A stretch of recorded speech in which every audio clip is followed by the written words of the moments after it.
This is Pet Life Radio. Let's talk pets.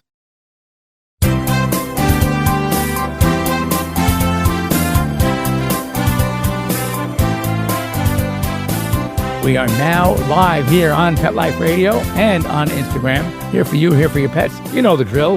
Get a hold of me pretty much 24/7. You can always reach me anytime you have a question, any problems with your pets. Now is the time. Well, it's always the time because I've been concierge my entire career and I'm not stopping now. So anyway, I know when I lecture interestingly about this, about how I am always available for my clients, literally my colleagues think I'm nuts. You actually give your cell phone to your clients. They go, yeah. I mean, the animals don't have a clock in there and say, well, I'm going to get sick between 8 and 5 every day. I mean, it happens all the time. So I am there for them. Bruce, how are you? How are you? Just talked to Martin the other day. We were basically giving you praises. And I think he's doing a good job. So anyway, how to get a hold of me? Well, it's very, very easy. Good morning from above the Rose Bowl. Hello, Sharon. That's great. So anyway, here on Instagram, you're here. So all you have to do is just start typing away your questions and I'll be happy to answer. Here on Pet Life Radio, 877-385-8882. Once again, 877-385-8882. Just, punch in your questions or give us a live call. We'd love to hear from you as well. And I'm waving hello to everybody. Hope everybody had a great week. And for those who know what a sukkah is, I've been eating in mine. And I don't know how many of you even know what that is, but anyway, we're here. So anyway, you want to get a hold of me, just please join in. Steph, how are you doing?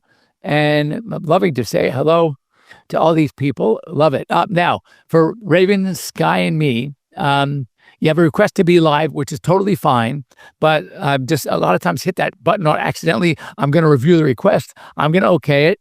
And if you don't get go live, we'll see if you really want to talk. Sometimes Janice from San Antonio, how you doing, JB? So anyway, I just wave back at you. If you want to go ahead and institute that live, I'm fine with that. And hey, there you go. Good morning. How are you? Was this a mistake button? Well, anyway, if you want to go, since you got me here, go ahead and ask your question. We'll answer, and then we can say goodbye. What's going on? Okay, so what happens is this is very, very interesting. And by the way, for those of you that are potentially young moms and have pets first, which of course I'm a big fan of, and planning to actually have kids, here's a couple of tricks. First of all, your resident dog was Kingpin. She was he or she was the king of the household, and now all of a sudden you bring another dog in, all right? And now we're going, oh my God, this is competition. So we often make a big mistake. This is also when bringing a new baby in. So we have to make the new pet basically a positive, not a negative. How do we do it? Well, for one thing, the biggest mistake we always make. So what happens is when the new dog is asleep or is resting or in its crate, however you're training.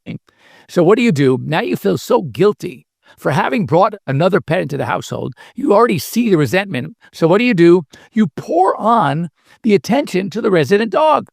So what are you just teaching the resident dog? You're teaching the resident dog that life, in fact, is better without that new pet.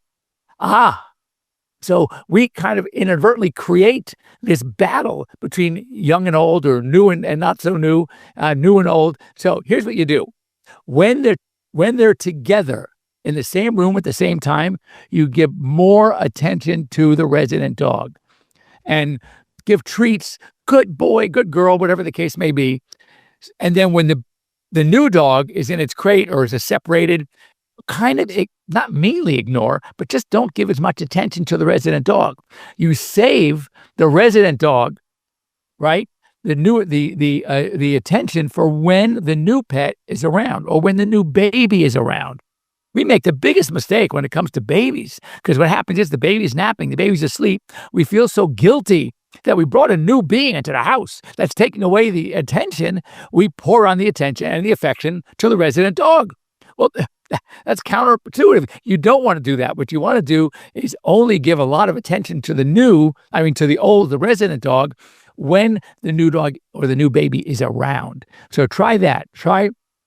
Don't, not mean, just don't give as much attention. But when the new puppy, when the new poodle is around, you shower a lot of the affection and attention onto the resident dog. And that way, the dog, the resident dog, will not feel like there's competition. They're going to want that new dog around. Oh my God, every time that new dog is around, I'm getting my favorite treat. I'm getting some time. I'm getting hugs and kisses. That's how you want to do it. So try that, see if that works, and then get back to us and let me know. You're welcome. All right, bye-bye. All right, so those of you who are planning on having children, this might be a good thing for you. So you'll learn from these questions, because this is typically the way it's done. Todd, how you doing? All right, Trin, be legendary. I just want to make sure I didn't miss anybody.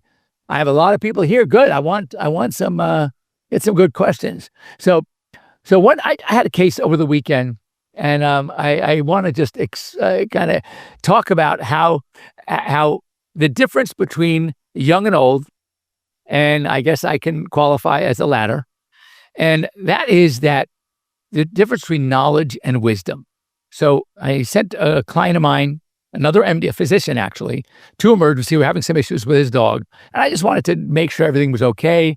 They were concerned. I said, you know what? I was considered it was a larger dog, about bloat, just from the behavior. But they kept telling me, and he's a doc, so he knows the belly was nice and soft. It wasn't bloated. So I'm thinking, well, it's probably not bloat. But you know what? It's late at night, just to be safe. Let's get an x-ray. So they take the dog, they take a little blood test, they take an x-ray, and it turns out that there's some issues with the chest. But also when they did a blood test, it was low. One of the things we look at is phosphorus. It was low phosphorus.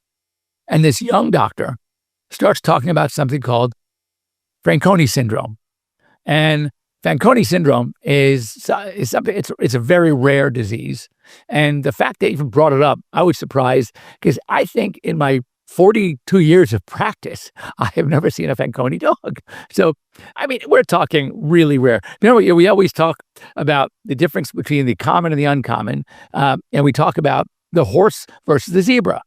And any medical doctor knows, and we use this all the time, and something that people can really understand. And I say, like, if you're running along the beach in Malibu, and you hear hoofbeats chasing you from behind, and you're thinking horses or zebras. And of course, you're going to say, Malibu, California, horses. So, young experienced doctor with no wisdom, why are you possibly thinking about a zebra? So that's kind of where it is. So when he wrote me after the visit, he texted me back and he's saying they think it's Fanconi syndrome. I'm going, whoa, that's out of left field. And so anyway, we talked this morning. Dog is doing much better. It has a mild pneumonia. That's more likely. It was a breathing issue, and he was shaking. She was kind of uncomfortable, and that makes sense. They put her on 2 really good antibiotics. I agree with both of them, and that's it. I said I'm not worried about anything so rare. I mean, literally in my 40 years, I don't think I've ever diagnosed it.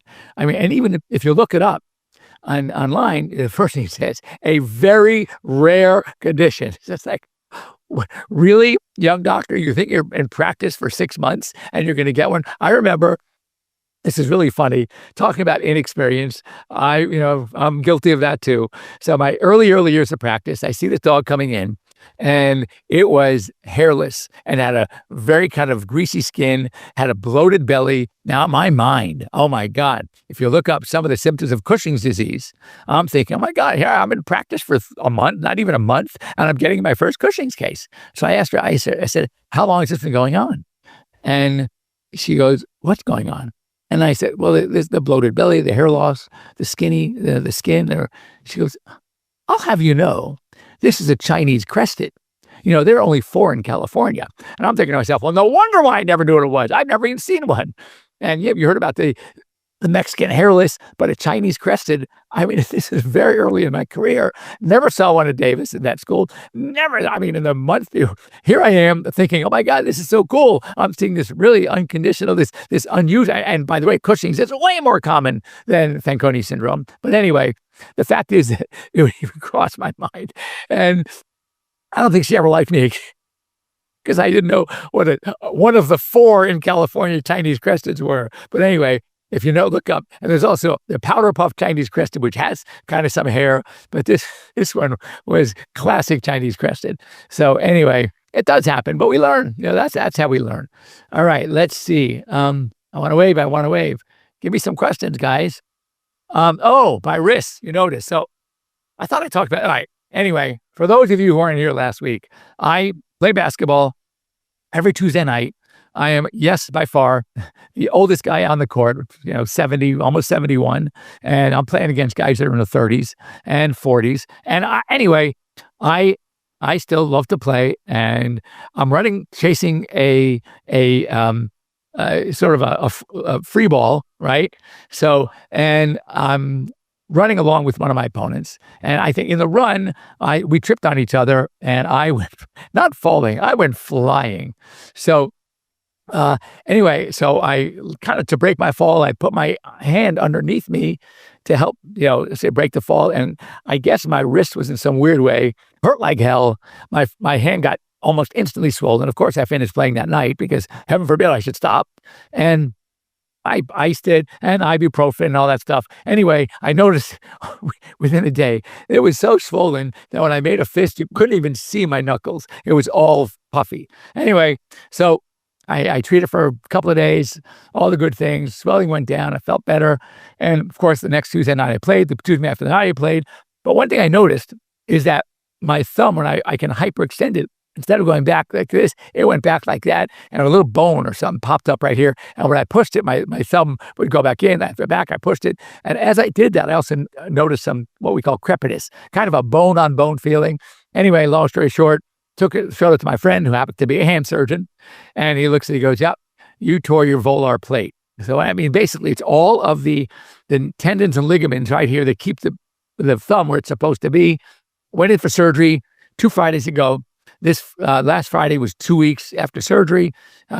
He then rechecked and put this hard cast on. I had a soft cast with a plate just to keep my thumb honest. Anyway, so I'm on this for another 2 or 3 weeks. So anyway, I feel fine. I know I'm using it way more than I'm supposed to. I am the worst patient ever. Now I know what it's like when I tell my clients, who I tell them, don't let your dog run up and down stairs, and all of a sudden they come in and the lip is still there. And I say, well, are you to confine it like we wanted? No stairs, no long walks, just short control leash walks. They go, well, you still go to the backyard. I go, no. So finally, what I do, I recommend, let us keep the dog. We'll board it for 5-6 days, where they're what we call cage rest. And I mean now, literally cage rest. P.S. What happens? Dog gets better. So I am that kind of patient. I'm the worst ever. When I had my shoulder done, same thing. I went back to work 2 days later doing surgery. So I don't practice what I preach. Let's put it that way. But anyway, so I'm sure that my friend Robbie, the hand surgeon, is going to be yelling at me. But so far it looks pretty good. So I'm good. All right. My English Bulldog gets cysts in her toes. Gave her a steroid, went away. Now I came back. What should I do? Okay. We are talking about interdigital cysts. And interdigital cysts are very, very common. Probably the 2 breeds that we most often see it are going to be your English and your French Bulldog. It can happen in any dog, but it's very common in Bulldogs. Sometimes they are fluid-filled. Sometimes we can drain them. Sometimes, rarely, we actually surgically remove them. And that is if they keep coming back. So yes, they are antibiotic and steroid responsive. I do the antibiotics too because I'm worried about secondary infection. Certainly the steroids help. And what you can do about it, not a whole lot. There are very few things you can do. It is just the nature of the beast. And I mean, when it comes to Bulldogs, I mean the beast literally. So, there's do the steroids when you can. If you have one area particularly that continues to come back or they get extremely huge and maybe even somewhat infected, then you might consider removing it. Otherwise, you try to manage them medically. I prefer medical management any time of the week, but just know that rare cases we will actually do surgery. I don't like doing the surgery. Sometimes even with surgery, they can come back. So I like to be very conservatively and go from there. Anyway, we are almost 20 past the hour. Time for my break. When I get dirty looks from my producer, Mark, I know it's time to run commercials on Pet Life Radio. So don't go away. We'll be back after these short messages from Pet Life And I will stay here on you guys on Instagram, but we'll be back for everybody in just a minute. Don't go away. Real people, real stories. Our little dog developed this lymph problem. The chemotherapy lasted for 6 months, started developing more lymph nodes. So I thought I'd just try Carnivora. The lymph nodes started to go down. Then I took him into the vet to have him checked out, and there was no signs at all inside. My cat had issues that developed in his eye, and 3 months later, my veterinarian said, let's go ahead and remove the eye. I heard the Carnivora on advertising, so I said, you know what? I'm going to order this product. They did the procedure, they did all the tests, and they said, I don't know what you did. This product saved his eye. I've got a Labrador. She could hardly lift herself up off the floor. The treatment was chemotherapy. That's when I said, this could be the ticket. About 3 weeks, you could tell she was very alert. She was going on a 5-mile walk. She is just like prime again. Call 866-836-8735. That's 866-836-8735. Or visit carnivora.com. That's carnivora.com. Use promo code PETLIFE at checkout for 15% off your order at carnivora.com. Let's talk pets Let's talk pets on Pet Life Radio. Pet Life Radio. PetLifeRadio.com.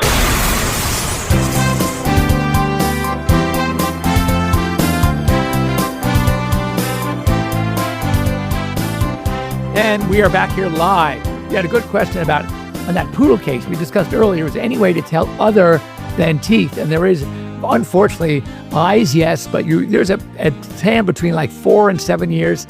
It's just a guess. If they are starting to get a little white, then maybe they're closer to the 7, as long as their eyes are still clear. Once the eyes start getting sclerosis, then it kind of tells you they're probably 7 or more. All right, Shannon, talk about tapeworms. So the first time in foster dog recently, they came from the shelter. So understand something about tapeworms. Tapeworms, unlike the other worms, cannot be spread from dog to dog because of the actual feces. Very important to know. Tapeworms come from eating a flea. Now, could the flea from the rescue dog jump on to the resident dog? The resident dog now eats the flea and gets tapeworms? Yes, that can happen. Now, the tapeworms you see in dogs, like Dipallidium are not like Echinococcus, not the dreaded African tapeworm that robs the body of nutrition and makes you very, very sick. When it comes to Dipallidium, probably the only real issue is aesthetics.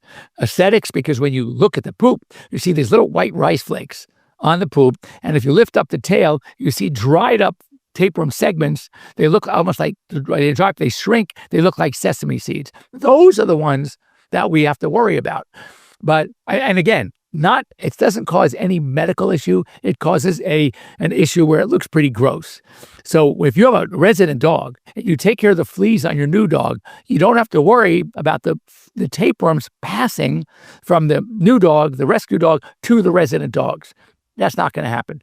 Fleas, yes, but no. So when you see tapeworms, the first thing you need to do, interestingly, is not just treat the fleas. Treat the worms, which is easy, but it's also treating the fleas. You got to get rid of the fleas. Once you get rid of the fleas, the tapeworms won't come back. Now, the tapeworms, a number of ways. There are, some of the like Panicure can treat, has something for the tapeworms. The drug you're looking for is praziquantel. Praziquantel is in Droncit, is in Drontol. And that's the medication you want to talk to a veterinarian about, and that takes care of the tapeworms. I recommend, some say that one treatment is all you need. I like to follow up just to be sure, 14 to 17 days later, giving a second dose. And now, if you wait too long, as with other worms, then they may also reproduce. And one more thing you have to know, that when we make a diagnosis of worms, roundworms, hookworms, gripworms, we do a fecal test. We are looking for the eggs, the worm eggs, and we make our diagnosis based on that. With tapeworms, it can be different because tapeworms, they have egg packets and they shed the worms, but they may not shed the egg packets. So you can bring your stool sample in of your pet that you're actually seeing these worms. And the doctor says, well, the fecal is negative, because they don't shed eggs readily. There's egg packets. So the fecal test could be negative, but you're seeing the worms. You're seeing them. So the owner comes in and says, what do you mean negative? They're worms. I see them. So understand, when it comes, your diagnosis is, I always tell people, you can make the diagnosis better than I can because you are seeing the tapeworm larva on the body, coming out on the stool, drying up on the butt.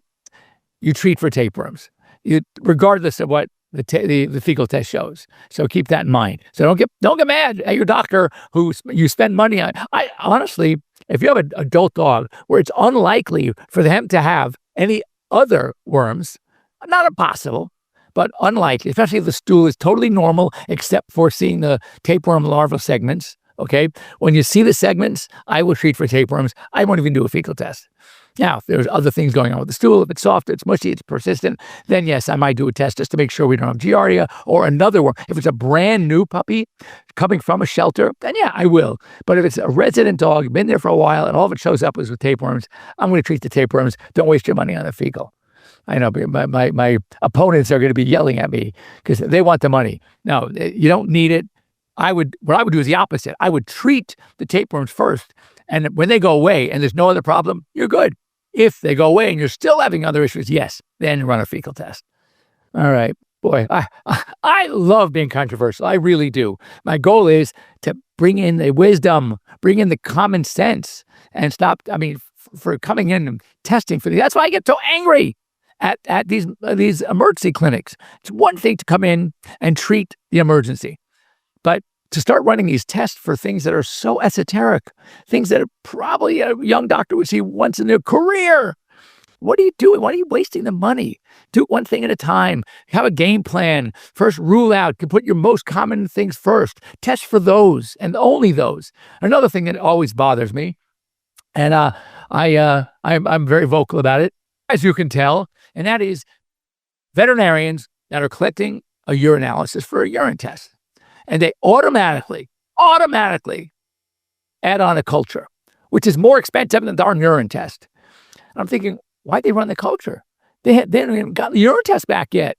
Wait, are there white cells? Are there bacteria? So traditionally what happens is you spend that extra $200+ on a culture instead of called urine MIC to test for bacteria and what antibiotic is best until you find out that there were no bacteria. There are no white cells.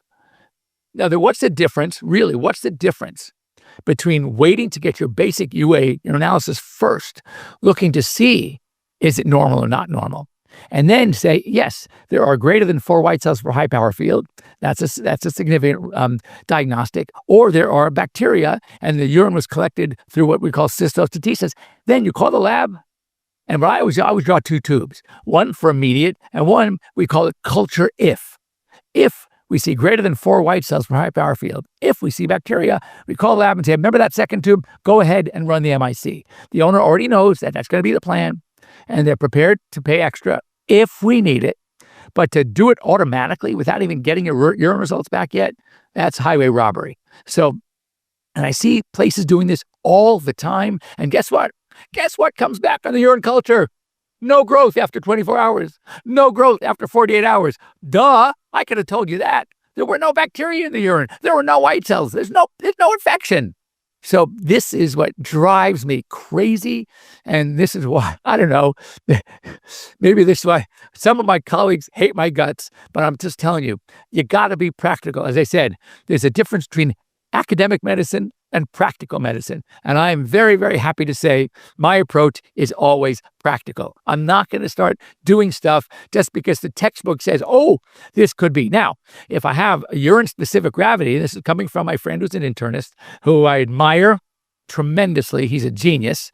That is, if you are suspecting some sort of urinary problem, but the urine comes back with a very low specific gravity, meaning it's very, very, very dilute, then it's very possible that you might have a bacteria, even though the urine was so dilute, you just didn't see any, or the same thing with white blood cells.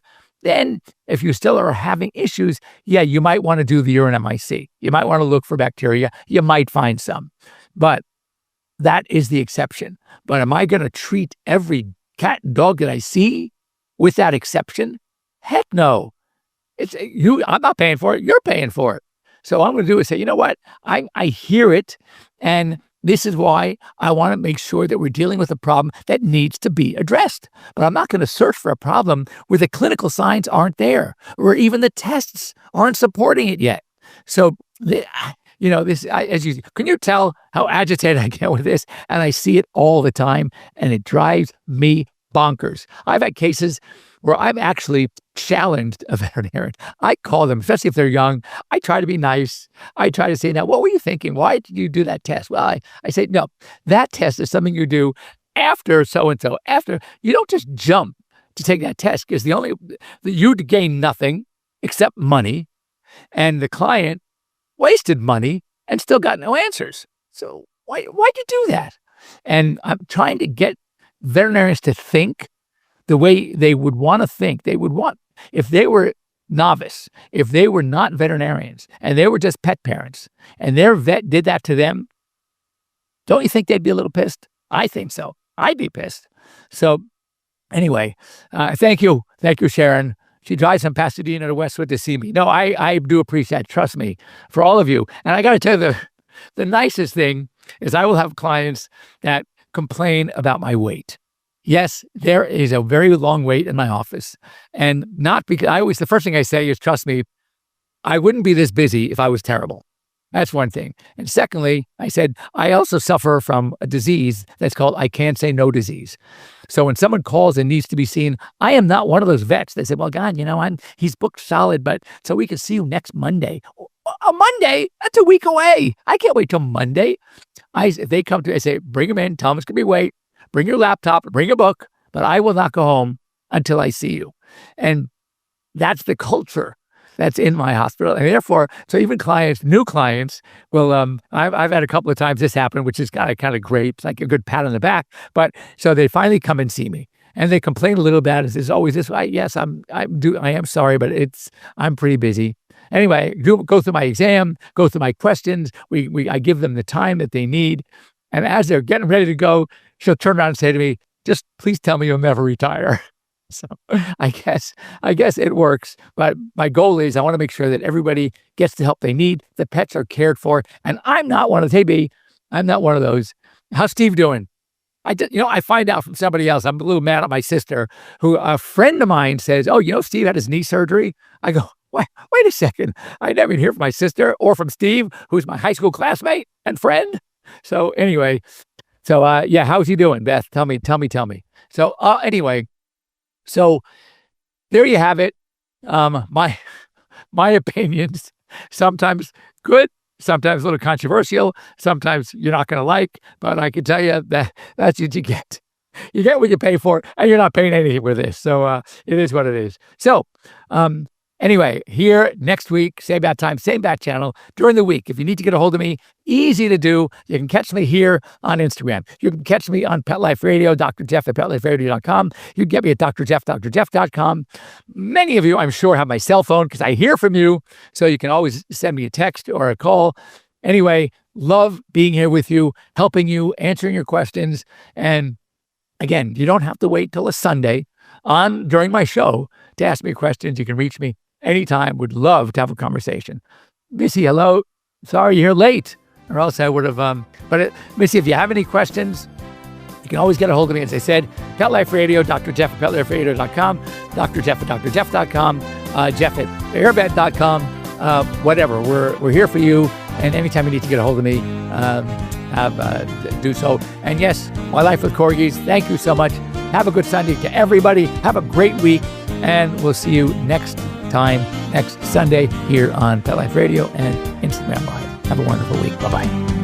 Let's Talk Pets, every week on demand, only on PetLifeRadio.com.